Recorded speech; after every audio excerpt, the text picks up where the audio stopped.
Hey everyone, happy Wednesday before spring break.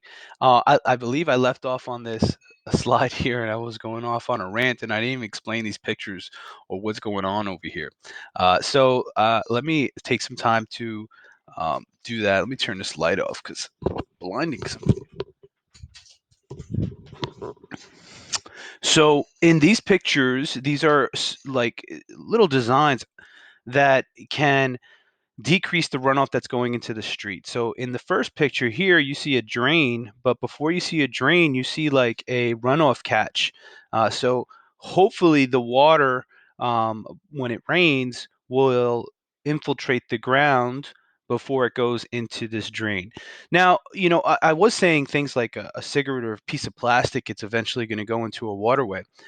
But things that you don't see as well, so area source pollutants could also uh, go into the runoff, like maybe a mixed oil, or perhaps like a pesticide of some sort, or perhaps some fertilizers that people use on their carpets and things like that. So all those things could potentially go into the river, the wetlands, and eventually into the to the oceans. But if they go into the rivers, they could cause eutrophication in our rivers. They could cause eutrophication in our oceans as well.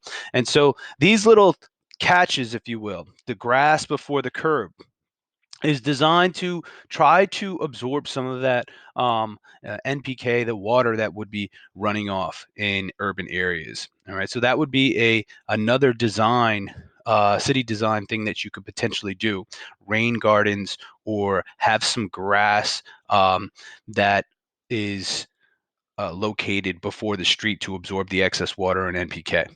All right, let's continue. Okay, so how can realistically we implement change? All right. Can we just say, you know what, let's not use oil no more, you know, no more. Realistically saying that, then how would you get to work? How would your parents get to work? How would the machines that keep your house cool, manufacturing plants, so on and so forth, how would all that work? Everybody would be out of a job. Everybody would be out of a job. Um, I know it's imperative for us to create change. Um, but realistically speaking, banning doesn't necessarily banning is not an easy thing to do. Banning usually has a heavy cost on something, and so we don't ban the use of fossil fuels. So what could we do to try to implement some change of a gradual change of getting off of fossil fuels, using alternative fuels, using something else? Well, you could use something called a green tax, and these are going to be financial incentives that are given to people that are implementing change.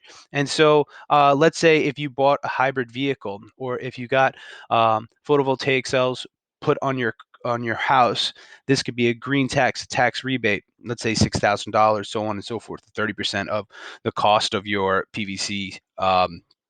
Your photovoltaic cells. This is a green tax. Know the term. It's a green tax. Incentives. So the government can give you some monies to adopt a certain type of practice, similar to green taxes. So a green tax would be an incentive. So an incentive, government could give you money to do a particular thing. I remember back in the day, and I don't know if they still do this, but I think they do this. Verizon, like if you're done with your cell phone and you're going to get a new cell phone, you could trade your cell phone in and you'll get a couple bucks for it. Even though your cell phone has not been working very well, they can give you an incentive for that. All right. Rebates, they can give you some rebates. Like I was just talking about the cell phone thing. Here's a $15 rebate off of something um, if you return it. You could use this with, I mean, I hope Apple moves towards this with their laptops and other things, or Dell can use this. And here's the idea, and they're trying to use this idea, but it doesn't really work. What if you make like one type of, just listen, one type of computer, laptop, but it has the same, you could change the guts, but it has the same outside, if you will. And so therefore you could just swap out parts. It has the same frame, but you could just swap out parts. And if you could do that, you could reduce some of the waste. Anyhow, um, that would help in recycling, and that's where I was trying to get to. How would the company win as well as the consumer win when we're trying to talk about saving the planet? So rebates, incentives, green taxes are good ways to implement change. Banning doesn't necessarily help. I mean, it does help. We banned CFCs, right, with the Montreal Protocol to save the ozone layer. Um, but if we were trying to look at that it took some time to phase out, and companies had to redesign another chemical instead of a CFC to use. They use something else, and it takes time for countries to sign that thing, and so it's not like choo, it just happened, but then eventually it does happen. Okay. All right. And lastly, I think we talked about ecological footprints already. Ecological footprints are going to be basically our impact on our planet. It's the total amount of space, includes what we eat, use, drink, live, everything.